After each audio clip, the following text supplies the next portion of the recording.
Hello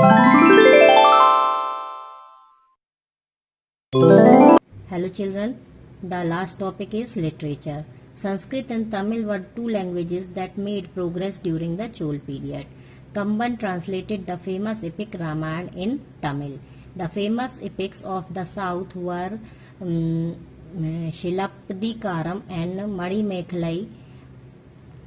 These epics occupy a high place in Tamil literature and are revered like the Ramayana and the Mahabharata.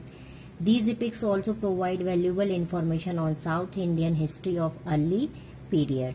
The period from 8th to 10th century had been the period of revival and rebirth in the history of South India.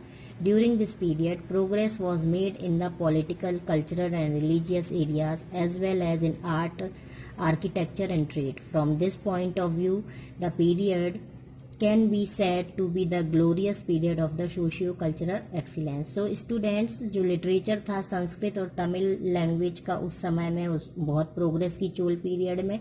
Kamban ने रामायण को तमिल में लिखा इसी period में, और सिलप्पदिकारम और मणिमेखलई एक और एपिक्स थे जो उन्होंने लिखे जो उस समय के तमिल में थे और रामायण और महाभारत के बराबर के एपिक्स माने जाते हैं.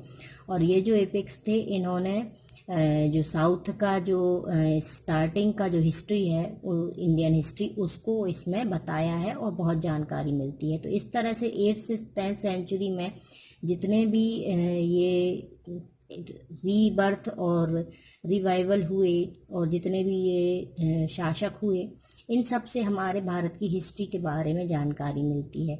इसमें आर्किटेक्चर, पॉलिटिकल, कल्चरल, रिलीजियस सारी चीज़ों के बारे में जानकारी मिलती है. और यह जो हमारा हिस्ट्री है इस सारे क्षेत्रों में बहुत ही ज़्यादा प्रगति किया इस टाइम पर, इस बात की हमें प्रूफ देते हैं और बहुत अच्छी ग्लोरियस पीरियड ये कहलाता है.